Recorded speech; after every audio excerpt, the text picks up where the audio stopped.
Welcome to Your Rally Point podcast. Organizations need a reason to exist, and people need a reason to care. But none of it matters if you can't connect the two. This podcast is where nonprofits, advocacy groups, and mission-driven organizations discover their rallying point. It is your go-to resource for mobilizing support, building authentic connections, and driving real results. So grab your coffee, get comfortable, and let's rally together to create the impact you're meant to make. This is Your Rally Point podcast, brought to you by rallycorp.com. Hey, I'm James with Your Rally Point podcast, back for episode number 2, again with Jack. We're going to be doing a lot of these together, Jack, because they're so much fun. Oh, yeah. The point of this podcast is to help bridge the gap in knowledge and understanding on how to effectively roll out mobile, for example, text messaging, or maybe even voicemail drops or ringless voicemail. Like when and how does an organization do that if they're looking to meet people in the moment and activate them or rally them around a cause? Some of that, Jack, as you know, comes down to having a relevant message in the first place, choosing the best medium to get that message out, and then, of course, not getting a bunch of people frowning at you because you didn't do it human-centered. Right. So we're going to address all those topics and more. This episode, we're going to go into some of the basics of mobile.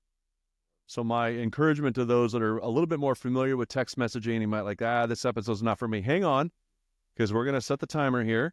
And after a few minutes, we're going to go into some more advanced topics. So we're going to try to pick up both sides of the audience. But I think there's some fundamental things, Jack, that people ask questions. And I take for granted that that's just assumed, that people know that. And I don't think that's fair. We don't want to assume anything, do we? Correct. Did Mama teach you not to assume? Yeah. Yeah, we're going to talk about what happens when you assume. Yep. No, we won't say that here, but yeah. That's right. And if we did, there would be dollar signs, not S's. I know. Yeah. Okay, good. Well, let's get into talking about mobile and some of the trends that we see. And again, if you have questions throughout this episode, you can certainly post them in the comments on LinkedIn. We are actively, of course, responding there. But you can text the word coach to 24365, 24 hours a day, 365 days a year. Text the word coach to 24365. Opt in to our free weekly coaching around text messaging. We are taking questions directly from that group of folks that are texting in their questions. We're preparing content for them. And then, Jack, often as a bonus for those folks that are on that list there, we're giving them not just these videos, but actual checklist, how-to guides, content. We just did one for Giving Tuesday, rolling out exactly what you should say and when, so you could literally copy and paste. So trying to make it easy on people, Jack. You bet. It's 2024, almost 2025. I think we should make it easy on people. Yeah, it's about time. Right? About time. About That's right. time in the text industry. That's good. All right, so let's back up a bit. Last episode we talked about text messaging having come around about in the 90s. I don't think the technology has changed much at the core. There has been additional things, like you mentioned, application to programming, which basically is short for developers having access to be able to send messages, therefore a broadening of automated messaging, right? So I can load a list of 1,000, hit a green send button, and hit 1,000 people at the same time in a broadcast sense. That's often when we think about texting as an organization, that's what we think about. Beyond that, though, Jack, we'll talk a bit about peer-to-peer texting and what that means and how to do one-to-one, even from a program like you log in and you and someone else on your team can share a login or can log in and share an inbox and still send one-to-one messages, even without using a phone. So we'll talk about that at some point. But we talked about the life cycle of text messaging and how and sometime in 2008-9 or so, there was a democratization of text messaging, meaning that more people could code around it or developers could have access to those carriers. So we saw that, of course, blow up. And then along comes the iPhone that adds, of course, some more funner things like emojis, videos, blue text chats, iMessage, that kind of thing, right?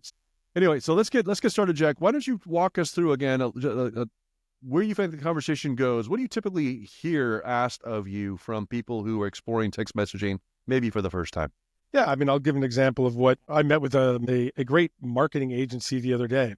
And they talked about how successful they were with ads and digital ads and email and social. And this woman's really bright. And I said, well, you know, why did you reach out to us?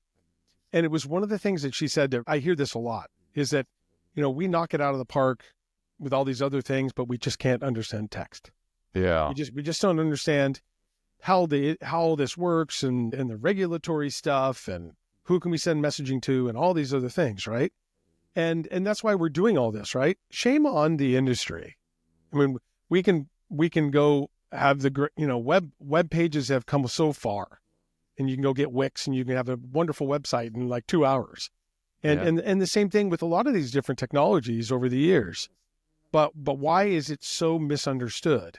And I think that's the question we see a lot is, I'd love to get out of like the counselor position with clients where we have to start at ground zero all the time. Yeah. But it just shows you what a lack of kind of, I don't know if it's information sharing, but it just shows you how misunderstood this kind of application-based texting and messaging can be. I mean, it's texting now, but it could be something in the future. Yeah, for sure. But yeah, I mean, it's just this kind of, I always talk about it's this witchcraft of creating a message and whoosh, goes off. And that's really unfortunate. So we do a lot of educating around that, including this podcast, right? And don't you think I don't want to, I want to reserve judgment to be kind. I think that obviously, Sure. I don't claim to know it all, but I know that when I was first exploring text messaging, even to start this company, right, I was shocked at how different opinions I got. Like I literally went through 2 or 3 different attorneys, selected an attorney for our company, and got 2 or 3 different answers on when we can text, when we should, and what a company like mine needs to think about. Like even in the legal community, there's just a lot of different and wide-ranging opinions as to what one can do or shouldn't do or could do, right? So we're going to talk a little bit about TCPA and some of the regulations and best practices there, right? Because it matters. I think when we talk text messaging, we need to look at compliance. But one of the things that got me really thinking about this as a company was it wasn't just the letter of the law. I wanted the spirit of the law. Like what is actually the good and wholesome and right way? What is right and just? Not just what can I do, but what should I do? And it was shocking to me, Jack, how little I found in the market about that. Right. Really. Right. I mean, it was. I use Copilot, but you can use Chat GPT Sure, like you do. yeah. Try to go ask Chat GPT a question about something related to text. It's like nuts. even a text technology. Mm-hmm. I can go ask Copilot almost anything. Yep. Wingspan of a Cessna, whatever. But when you go, it's that lack of information that drives both bad usage of the text messaging gateways, right? Yep. But also confused people, and then they go to the wrong, they go to someone who's not a good fit for them. We see this all the time where we have nonprofit clients. Nonprofit's a real special form of messaging that we have here. Yep. Very specific. Especially from a regulatory perspective. And they'll go to a consumer-based texting company, and they work against each other. But they don't know, right? And so they wouldn't. How would they know? Right, exactly. Yeah. And Jack, I'll say one thing about that. When I sign up for a CRM, it doesn't occur to me to sign up for a CRM specific to my industry because the way I use it will vary. Now, of course, naturally, the way one industry uses their CRM, their customer relationship management, software might be different than another. But at the end of the day, a CRM is a CRM. Text messaging, and you hit the nail on the head. Do you know and we won't mention them by name, but there is a major player in consumer text messaging that will not allow you to do some basic things that as a nonprofit you're entitled and should be allowed to do. One of which is send a message one at a time. Right. Like that's nuts, right? Let alone upload a list, right? Yeah.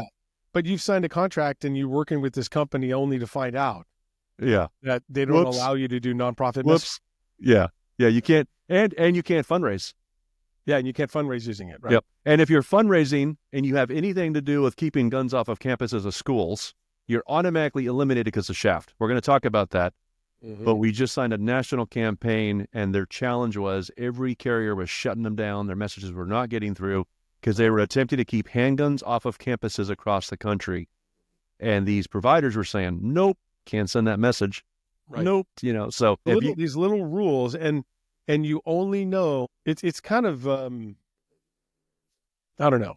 It's just the immaturity of things, right? It is. We're going to demystify it. We're going to demystify exactly. Mobile, which I think sounds kind of cool. So we're going to say that over and over again because I think but anyway, we're going to demystify Mobile, and we're going to talk specifically about that. So let's go into some of the basics. What do you wish somebody would have told you? Let's just pretend for a minute you're working for a nonprofit. I know you do text messaging for your neighborhood association, the nonprofit you're part of. But forget everything you know about mobile. What do you wish somebody would have told you when you started doing that work? I think someone, I wish someone would have explained to me that it's not as scary as it seemed. Yeah. Yeah. The big green button, scary. Oh, I mean, the green button, right? Yep. When I think we hear when we give a client a set of tools, and we will even help them send their first message because, the trepidation of just hitting that button and sending to 10 people. You'll do it with your phone to your friends and family all day long.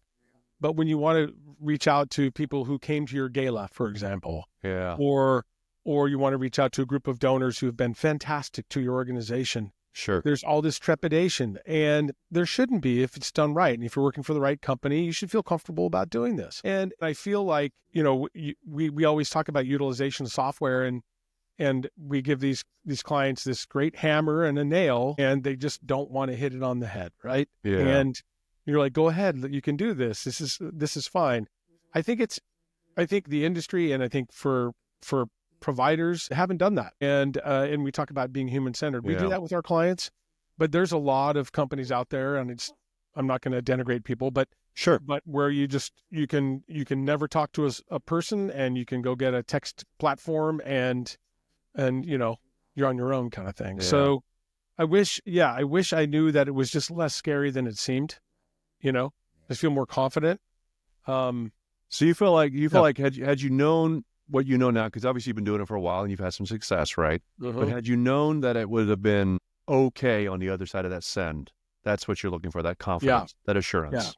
Yeah, for sure. Like if you create the right message, and by the way, we all know what a great text message looks like.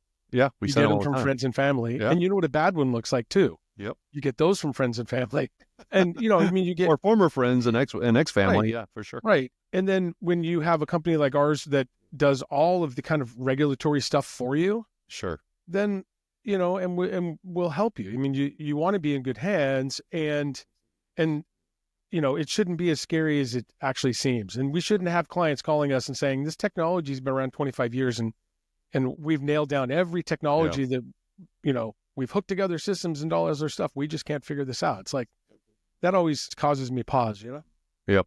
And what's interesting about that, Jack, is yes, I agree. It's scary to hit send. So I have experienced that. Even, CEO of Rallycore, you'd think I would send a message to all the people. Do you know, Jack, full disclosure, that we were 4 years as a startup before we started texting lists of people in our own company? Isn't that crazy? Really? Yeah. And I'll admit that I'm not proud of it, but here's we were doing one-to-one texting, and when you fill out a form on our website, we would trigger an immediate voicemail and text message. We were creative in that way. But I thought, man, what happens if the CEO of a company that sells text messaging ticks off everybody in the CRM? Like, what is that going to do to my brand, right? So not proud of it, but full disclosure, took me 4 years on my copywriting team and everybody else saying, dude, we got to use our own tool. We got to do this. I'm like, okay. We'll do it one-to-one. We'll do small batches. We'll be tested. I'll be darned, Jack. The minute we started doing that, we started growing. Yeah. That's like I heard a similar podcast recently from the founder of a company who was all about anti-forms. We're going to take away the forms on the websites. And he in his book talks about it took them years to eliminate forms for their own website. Right. Because that's what all marketers did. Yeah, right. I mean, and that's kind of the same thing with email. I used to trash email. Yeah. But I mean, everybody uses it, Well, we have 79,000 subscribers to our blog, so we send emails all the time. That was easy. And it's easy to send an email. Not easy. Sure. I still have to overthink it when I send it. It's impersonal and it works. Yeah. But here's the thing about email. Here's what I know. Again, email is great, and I would not advocate you drop email. I think email is, still very viable. We use it every month. We send out emails. But what I found about emails is it's easy to ignore. Sure. I know for a fact only 3-4 out of 10 people are going to actually open my email or actually, legitimately open my email. There's a lot more people that open it because of the changes that iOS have made. But I know that it's going to be easier to ignore my email. Therefore, I have a less, chance of ticking people off. When you know that 9 out of 10 people are going to see the text message, and you know that you're a text message company sending text messages, the last thing you want to do is tick off a bunch of prospective customers because you're texting them. They're going to feel icky. To do that. That's right. But that files under the category of like we talk about it with people like we're sending the right message to the right people at the right time. 100%. I think if we get back on the industry, if we talk about the industry and in the last podcast we talked about this, when you do that the right way, things work out. Yeah. And I think the industry got, years ago, there were companies sending, 300 million text messages outbound per month. Yeah. And the industry has changed. You're no longer blasting. I mean, we used to call it blast messaging or broadcast messaging, just sprinkle it out everywhere, Spray and pray. And I think that what companies and people that use this kind of software and use texting to reach customers and clients and donors need to understand that those days are gone. Those days are gone. And when we talk about how you set these systems up and things, there's vetting that takes place within kind of when we have a program, and there's vetting that takes place and all kinds of filters and things that kind of manage that kind of unhealthy style of messaging that used to take place. I love it. And that's part of kind of the black magic, but people don't know is that there's a lot that goes behind this. When we sign up someone, there's all kinds of approvals and things like that. We handle all that, so it's not so scary. Yeah, sure. But in the background, there's a lot that goes on to it. There's a lot that goes to it. Getting your caller ID to show up so people know who's texting, all kinds of things. Oh, yeah. I mean, the green checkbox. We've all gotten phone calls and text messages where it says spam likely. Well, there's a way to avoid. You can actually mitigate that if you work with the right provider. We can address that, of course. Mm-hmm. Yeah, it's funny because when we were smaller and just getting started, I'm still a fan of one-to-one texting, peer-to-peer texting. Still, I think where it's at personally. I like that when I end a call with a prospective customer, I send one message to one person saying thank you. Mm-hmm. Just like from my nonprofit or the church that I work with, if somebody comes through and I send a message, it's hey, thank you, or it's one-to-one. So that's very personal to me. I always got that just because of the way I'm wired. But as we grew, Jack, frankly, it became harder and harder. When you got 79,000 people on your list sending one-to-one messages, you can do it. We've sent 1,500 over the course of an hour or two, one-to-one, and you can certainly do that at volume. But it became clear to us that we needed to communicate with 79,000 people quickly and get action, like actual contact on our website. One-to-one at this size wasn't gonna cut it as well. I mean, yes, there's ways to do that, and we still do that. But when I remember, I'll never forget when we set our first campaign, we 10x the visitors on our website almost overnight. And we went from like 8, 9 customers at a time to, 18, 19, 20. Like it was a significant surge of demo signups, interaction with our content, positive replies. And our opt-out rate was lower than email. Right. Like single digit, like 2-3% opt-outs. And email was way higher. So I don't know, man, Jack, I'm an overthinker. I just want to lean into that. I want to confess it. Yeah. You think a guy slinging text messaging had it all figured out from day one? Not the case. That's right. So it's scary, and we're here to demystify it. Yeah, and so talking about so we keep talking about new clients and new customers and how all this works, and I talk about the lack of information and things like that. And if I can go there, I wanted to talk a little bit about how all this works, just in briefly for a high level. Yeah, we promised some more advanced stuff, so let's get there. Yeah. So when you send a text message, when I pick up this phone and I get people texting me right now, right? It's their phone, their 10-digit telephone number, sending a text message to me. Or if you do a group text too, right? Sure. That is one device. We call that one peer or person-to-person message, right? We do it all day and by the bazillions every month. Yeah. And that's just if you're my teenager. Right. And so, no kidding. What's crazy is when you use a system like Rally, it ends up in the same spot. And I think people, that's confusing to people. People know how the email works and people know how web pages work and all of that. But I wanted to talk briefly, it's about how all that works. And essentially, when we have our software and we've coordinated a way to connect with AT&T, Verizon, Sprint, and T-Mobile, and a few other carriers in the background. Yep, sure. And there's a technical handshake that happens between our company and our software and those cellular companies and the person on the other end, right? And what people I think need to understand is like when we sign up a client or when Attentive signs up, great consumer company, when Attentive signs up Nike, for example, or another consumer brand, we all have to submit into an entity called the campaign registry, which vets all of us.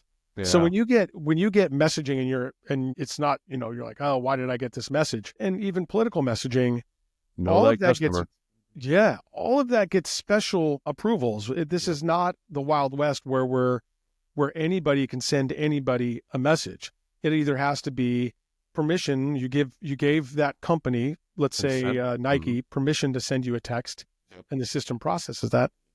Or on political messaging is a little different. But when you're opting in and you're getting a message and you're getting you see a text program for a consumer product or a doctor, there's a lot that goes behind that and how it's all connected together. And I think that sometimes people just feel like it's maybe someone sitting down texting you from the doctor's office. Yeah. And it's just not the case. And It's not. and there's a lot that goes into that. Down the line, we can get into what an aggregator is and who all these, where these, when your message leaves our software, it'll stop here and it'll stop here and it'll stop here. And these are the things that happen. I love talking about that, but just rest assured that you sending a text message through the cell tower, through the system to your buddy is way different than the rules and all the vetting and all of the setup that takes to send a message from Rally software, for example, out to someone who's been donating to one of our clients. Yeah, exactly. Yeah. And that peer-to-peer, that one-to-one, that phone-to-phone texting, we're all familiar with. We do that all the time. Oh yeah. The group texting we are also familiar with, which can be problematic, because I'm part of a small group, and I love my guys that I hike with, and they're awesome. But there's one guy that loves to send blast messages, and I'm like, come on, man. And then 15 people have to reply, they're not coming, and it's just I have to mute that channel, right? So thankfully, the new iPhone allows me to do that. I try to move those people into WhatsApp because at least at WhatsApp we have a little bit more control over that group experience. But as a company, as an Inc., as a 5C3, as a for-profit political entity, whatever, if I'm texting, I want to use a software tool where I can upload a spreadsheet and connect my CRM. And in best cases, connect to multiple systems: my CRM, my donor system, my platform, my event registration system, my newsletter system, like all these different systems. And I want to have one phone number, so I have one central point of communication. I want that to have my caller ID. I want to make sure it's verified if I'm using toll-free or registered if I'm using 10DLC. We're going to get all that in time. And if I'm sending millions of messages, I might consider a short code because there's things like throughput. How many messages can I send a minute? Right? Right. I love the customers that sign up, Jack, and I'm being facetious, so, fair warning. Yeah. I love the customers that sign up the day before Giving Tuesday. They've got 100,000 people, and usually not that many, but thousands of people they want to text the next day, and they are just really bummed to find out that there's actually an approval vetting process that takes days, not hours, to get approved. Now, we have ways to expedite that and kind of help with that. We do all that for you, but there's some strategy to go into that to make sure that those messages actually deliver. And please work with your vendors, understand this, because if you start the text message 4 o'clock in the evening on the East Coast, it's going to run well into the night if you're on the wrong platform. Yeah, exactly. And that's going to upset a lot of people. If you didn't realize when you hit send, the text messages are going to go out at 10 o'clock at night. Most smart platforms will just shut that down, but some don't. Okay, so we're going to get into all those technical things. So you talked a little bit about peer-to-peer. We talked about application. Coming up on time, closing thoughts, Jack? Yeah, we're talking about all these terms, and it's easy for us because we've been doing this for years to talk about acronym. I mean, telecommunications is full of acronyms, right? I know it's kind of criminal. You can tell it's a bunch of developers and engineers who do this stuff. We do this podcast for like 20 minutes now, and we feel like we just scratched the surface. I know we got somewhere to go. And I'll leave it with this: if you're looking at this technology, if you're interested in text messaging, the people that you use should be open about what they're doing. 100%. And should be answering your questions, consulting with you, and really being a source of truth for you, not a source of confusion. And really that's what this is all about. And as we proceed through these episodes, I mean, I don't want it to seem like class, right? But really our reason for doing any of what we do here at Rally is to be human-centered and really a source of truth and open about how texting works. Authenticity. Yeah. One of the first things that you in text messaging when I engage with a customer, and sometimes we choose not to work with them because it's just obvious from day one, there needs to be value alignment. So we talked, the name of the podcast is Rally Point, your Rally Point, right? So, and the reason we chose that is it's not just the median, it's the message, right? Right. And that starts with your vision and values. Texting is a tactic and if you do it right, a strategy, but certainly a tactic If you do it well, then it becomes a strategy. But really, it needs to fit your vision. Like, what are you trying to do? Get a quick win? Because it's not going to work, right? I see so many people sign up thinking, we're struggling financially. This is the shot in the arm we need. And then they're bummed when they get two people to click on a link because they've got bigger issues than just message delivery, right? So we're going to talk about that, messaging, segmentation, building a vibrant list. This is a long play. We're not interested in quick get-rich schemes. SMS is not just a one-size-fits-all. There's some thought that has to go into that. We're going to share those thoughts in a few episodes and do a deeper dive. In the meantime, if you have questions, comment below. I think it's below, right? Comments would be below, right, Jack? Sure. I would hope. They should be. Comment below. Comment anywhere. Comment anywhere Yeah, that we'll you find see you. a comment box, depending on the platform you're on. So comment, ask your questions. We'll provide some answers in line and or some resources, or you can text the word coach to 24365. So in the phone number field, put 24365, 24 hours a day, 365 days a year. And then in the message field, put the word coach and hit send. It's exciting. Watch how that works. You will be opted in to receive weekly free coaching. And that will be a great medium because now you can just send in your questions. We can actually call you if you want to get on a quick phone call. Happy to share some resources with you. You can opt out at any time, of course, because we are human-centered.